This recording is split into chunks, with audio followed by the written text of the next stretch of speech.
क्या चीन के खिलाफ एक्टिव हो गया है मोदी सरकार का एक्शन प्लान? और क्या सिर्फ घर में ही नहीं बाहर भी हो गई है तैयारी? जानेंगे ऐसा क्यों कहा जा रहा है। भारत के किस बेस के बारे में कहा जा रहा है कि भारत ने तो लगभग अब रास्ता ही बंद कर दिया है चाइना का। जानेंगे ये कौन सा बेस है जिसके बारे में भारत न तो कभी स्वीकार करता है और न ही कभी इनकार करता है। तो वहीं दूसरी तरफ तुर्की पाकिस्तान के साथ ये क्या हो गया? अभी तो सपनों का शहर खड़ा ही हुआ था, ये बिखर कैसे गया? कान फाइटर जेट बनने से पहले ही बर्बाद हो रहा है क्या? जानेंगे जियोपॉलिटिक्स में क्या कुछ चल रहा है। आइए जानते हैं इन खबरों को विस्तार से। समंदर में आपको ये एक जगह दिख रहा है, ये है अफ्रीका का जिबूती। ये एकमात्र विदेशी सैन्य अड्डा है चीन का इस इलाके में। और क्या हो कि चीन को जिबूती तक पहुंचने ही ना दिया जाए और उससे पहले ही उसका रास्ता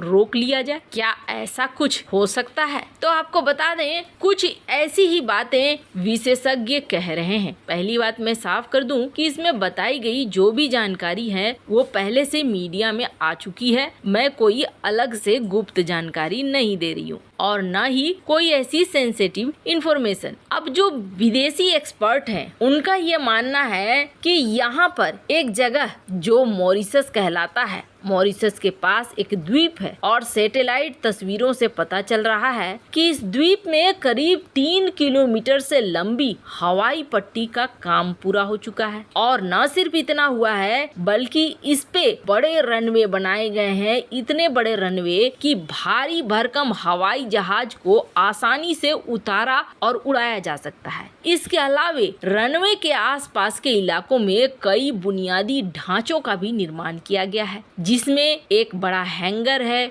दूसरी इमारतें शामिल हैं। इसके साथ ही द्वीप के एक सिरे पर गहरे पानी का एक बंदरगाह बनाया गया है। अब गहरे पानी का क्यों तैयार किया गया है? ताकि इस बंदरगाह पर बड़े जहाज से लेकर साधारण जहाज तक आराम से डॉक किए जा सके, बड़े बड़े युद्धपोतों को आसानी से यहाँ डॉक किया जा सके। अब ये द्वीप अगलेगा मॉरिशस के मेनलैंड से करीब 1100 किलोमीटर दूर है और 2 द्वीपों का समूह है। वैसे आपके मन में आएगा अगलेगा में क्या लोग नहीं रहते हैं? रहते हैं, 300 लोग रहते हैं और इनका मुख्य काम है मछलियां पकड़ना, नारियल की खेती करना। कई सैन्य विशेषज्ञ मान रहे हैं कि मॉरिशस के अगलेगा द्वीप पर भारत का विदेशी सैन्य अड्डा है और इस द्वीप पर हवाई पट्टी और बंदरगाह बनाए गए हैं। हालांकि भारत की तरफ से न तो इन दावों का कभी समर्थन किया गया है न ही खारिज किया गया है। हिंद महासागर में स्थित मॉरिशस छोटे बड़े सैकड़ों द्वीपों से मिलकर बना है और अगर मॉरिशस में भारत मौजूद है तो ये उपस्थिति चाइना के लिए टेंशन वाली बात है, क्योंकि इस इलाके में हर साल खरबों डॉलर का समुद्री व्यापार होता है। और इतना ही नहीं, हिंद महासागर में चीन जिस तरीके से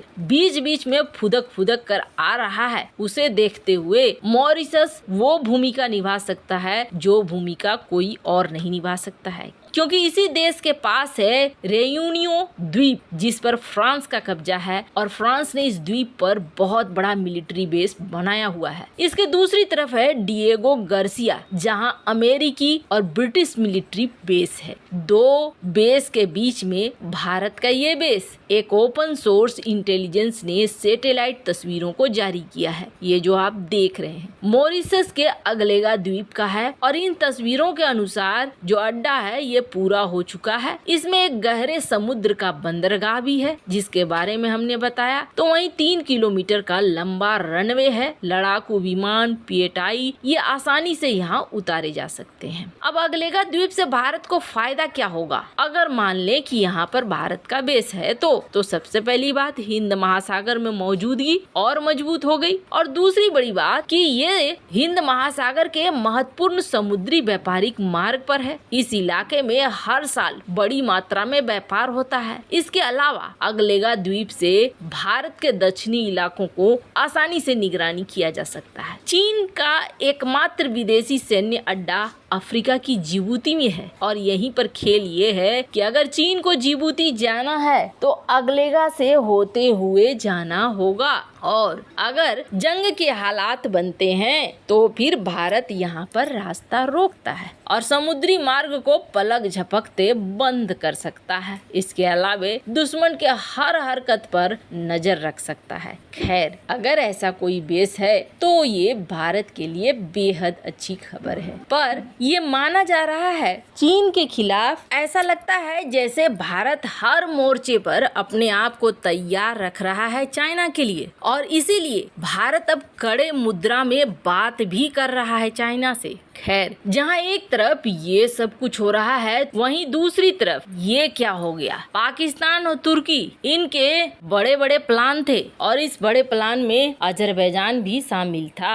अभी तो बेचारा अजरबैजान सोच रहा होगा कि क्यों मैं इनके चक्कर में पड़ गया। हुआ क्या है, तुर्की का एक प्रोग्राम है। तुर्की ने पहले अपने आत्मनिर्भर प्लान के तहत एक फाइटर जेट बनाने की घोषणा की थी और ये था TFX को लेकर ये कहा गया कि इस साल के अंत तक ये पहला फ्लाइट टेस्ट होगा, यानी उड़ान भरेगा। लेकिन इससे पहले ही तुर्की की इकोनॉमी गड़बड़ होने लगी और यहाँ महंगाई एकदम चरम पर पहुँचने लगा। तुर्की की लीरा एक अलग ही पीड़ा देने लगी जो इनकी करेंसी है। अब हो क्या गया, माना गया कि मार्च महीने तक तुर्की के ऊपर 476 बिलियन डॉलर का बाहरी कर्जा है और उसके बाद 12 महीने में ये और 250 बिलियन डॉलर इसमें ऐड होने जा रहा है। कुल मिलाकर तुर्की की हालत ऐसी नहीं थी कि तुर्की अब इस प्रोजेक्ट को आगे चला सके। TFX के साथ साथ कान की घोषणा करके और भी तुर्की लग रहा था जैसे कि फंस गया। इस बीच पाकिस्तान ने कहा कि हम इस प्रोजेक्ट में साथ देंगे, मतलब इनके पास तो खुद ही पैसे नहीं है, ये तुर्की को क्या साथ देंगे।